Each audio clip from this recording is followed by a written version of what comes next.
National Board of Lagaw Ligong. Today, ubalik ko ninyo ang atong lagot lakaw is maato ta sa rock dive in kay dugay-dugay na kuha ka ito kabalik. And ato sa i-check dito kung nahumana ba ilang swimming pool. So karon mga kalakaw, I'm on my way to rock dive in. And if you're planning maato sa rock dive in, kung ikaw rang usa from bus terminal sa Liloy, it is worth 100 pesos. Pero kung duha mo or tulo, makasave ka. And as of now, nagsakay ko og motor single. Mas favorable kong motor single. Na ako'y motor cab, mauna gihapon. With regards sa dalan, no worries kay very accessible from the highway or along the highway padong sa rock dive in itself kay simentado na ang dalan. For sure, di jud ka kuanan nimo ang sakyanan kay simentado gyud. Kaning ako naagian karon kay dili siya sa Petron agi, it's via Lamao.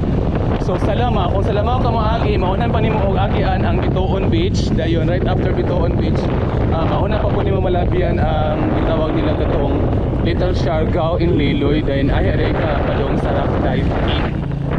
So mao ni siya nga dalan. Isa sa picture diring lugar kaning silang Little Siargao rock dive in along this line, along this road. Di gyud ni mawala din katawag nato og Sirgoilas. As of now, wala pa siya bunga, dili pa man season. Mo pay pagpamungan niya gagmay pa siya. Mao ni daghan kaayo diri. I'm almost there. Na-miss ko kay nanay dalan nga sakto. Murag sakto na ginila na padong sa rock dive in. Dayon sa kilid-kilid sa rock dive in padong lagi ning Sirgoilas. Di gini mawala diri. Mao gini tataksan sa Liloy ning Sirgoilas. Ayo.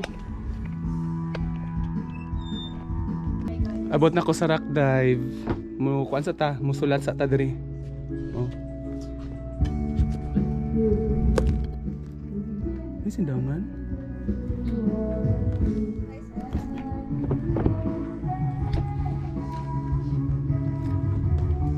Diri ko sumpay. 3 sa taron. 9.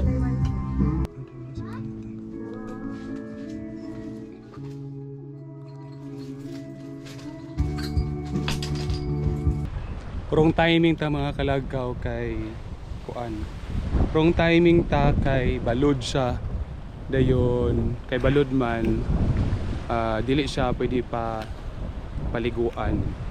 Though nindot unta kayo ang tubig kay tinaw siya, tanawa o. Klaro unta kaayo. So ila naman gipasaka ang ilang hagdan kay kuan sila. Mandated nga, it is mandated diri nga dili siya paliguan for the safety sa mga ligo, sa mga visitors. Kay kung tanaw ninyo, do tinaw siya, lami siya liguan kay tinaw, makita ginto nato sila sa dagat unsay na sila alom. But balod gyud siya. Balod. So safety first. So akong buhaton diri is pag picture na lang gyud. Sayang. So di ko kaligo. Then after this, after here, mulaw sa lang ko og Siargao. Little Siargao dito ra. Dito ra na unahan dito unahan sa unahan aning rock dive. Pwede sa siya lakon, gamay, unahan na dayon. Ato pong sa taon dito unsa kayo'y mga feature nga nabag-o or development dito sa Little Siargao. Doon ta kayo ang tubig, ginanon ta kayo ko. Dayon kay balod man siya, ag ila ang floating cottage diri, ila sang gikuha, ilang giguba, intentional nga giguba gid siya nga para dili siya nga maguba sa balod. Danag na tan-awon diri kay ngano ang ila bitong ang ilang inani na siya'y labi na kog basa. With with pintal na siya. Oh, look. Puti ang pinta silang labat. Dayon something new sa diri Kani diri before murag mao ni diri katong naikawayan. Karon inani na ang nakabutang diri. So nindot siya diri mag picture taking. Not this time, dapat mga buntag sayo, mga 7 to 8 and mga 4 to 5 diri. Tento pa po dito. Nay na masulma to ta.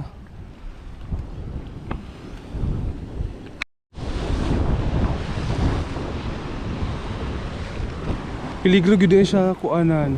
Oh, dagko kayong balod, especially kung mahangin siya. Oh, da. Tinaw ang dagat. Pero ang balod ka diha ka kusukuson sa balod. And dili siya safe. Sumutan-aw ko man. Tulo din sila kabuok na masul. Pinamoy kuha. Unsa yung kuha? Bago na mo? Bago na daw sila. Siya, mura na kita ko na siya kuha din eh. Unsa mo kuha? Man to. Karon pa na? Iho. Inani. Yan ang porma sa iho.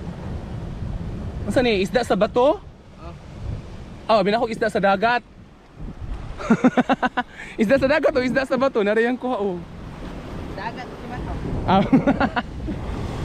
Actually, naagyo siya sa dagat no, pero isda siya sa bato ang tawag kay naaman siya sa bato nabuhi. Okay. Isda, muna na siya kuha. Sa una malayahan naman naman isa mo Sinanas. Ibulad dahil ni pagkahapon aniwa na prituhon na dayon kay nabulad naman siya. Naputol? Tulo niya taga. Ha? Tulo niya ang taga. So inana ra siya. Dukdukon ang kuan, unsa ni hermit, basta marag helmet crab ni or hermit crab or umang ni diri sa tawag diri. Dayon ang unod mo'y kwaon. Dayon ni nanaon dai siya. Kay mao siya ibutang sa taga. Uyap kay niya. Lagi ka sir. Pitch ni mo sir. Lagkaw ni Bong. Ha? Lagkaw ni Bong. Lagkaw ni mo. So dapat ay kung nagplan ka maligo diri sa Rock Dive In, sayo jud ka mga 7. Kay pag tungtong og mga alas 9, alas 10, hangin man siya, mudag ko ang balod. Lagi nila kita naog ang dono. Lagi, na-try ganit tanong kung tanong kung naara ba wala man gyud. Kana. Nanasay ko ha oy, nani lang ko ha. So mao to isa sa mga recreational activities sa diri aside sa mag-picnic, pagpamasul usad is another recreational activity nga ginabuhat sa mga batan-on diri nga mga taga diri ra pod, especially kung bitaw wala sila lingaw silang balay, diri ra sila magpahungaw silang gibati, mamasul. Dayon na naman po stay ko ha.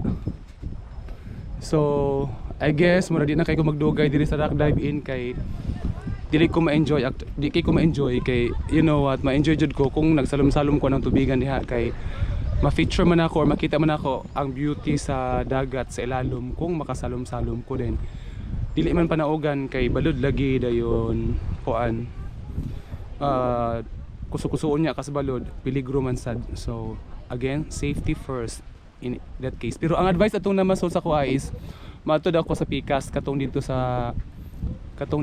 padung sa Siargao, basig pwede daw dito liguan or I don't know. Dayon di kayo ko magdugay diri kay mga 1:30 magpakuha na sad ko atong motor single. Kay nagmotor single raman ko, namilitihan raman ko kay I'm not bringing with me my motorcycle kay kompleto siya. Kompleto og violations. Wala na rinyo ang license og rehistro. So mo na nag-commute ra ko padung dinhi.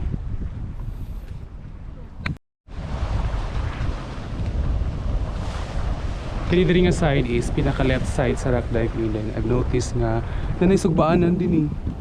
Indot na siya. Para Indot na, nanay sugbaanan. Di ako last time.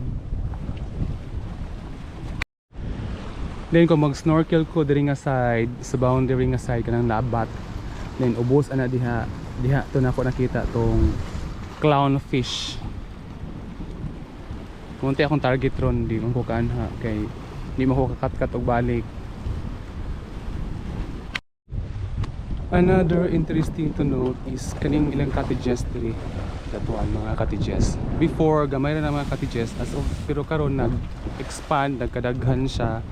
And for overnight stay, it will cost you 700 pesos. For non-aircon rooms. Pero kung mga aircon rooms na ka, it is worth 1,000 pesos all night long. Overnight siya. So, it's in Rock Dive Inn. Last na ning part sa Rock Dive Inn kay kuan. Last part na ni sa atong video kay gusto na ko mo evacuate diri kay Mulakaw ko. Ako sang mga tanan sa update sa swimming pool. Kasi natay kuan. Aron natay info.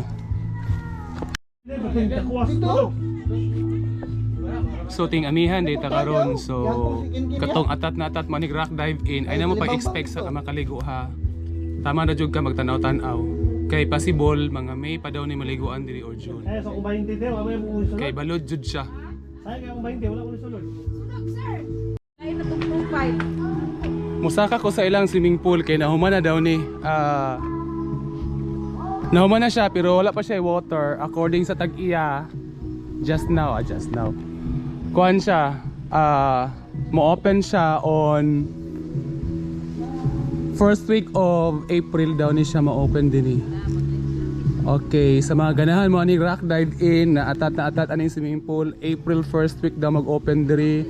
Then ang ilang entrance on that day nga mag-open lang pool is 100 ang adult, 60 ang bata, 60 ang entrance. Sa swimming pool alone lang na, pero ang ilang katong dito sa dagat same ra siya as 20 o 10 ang entrance. Kanilang pool mo 100. So maato na kog Siargao kadi ko kaligo sa dagat.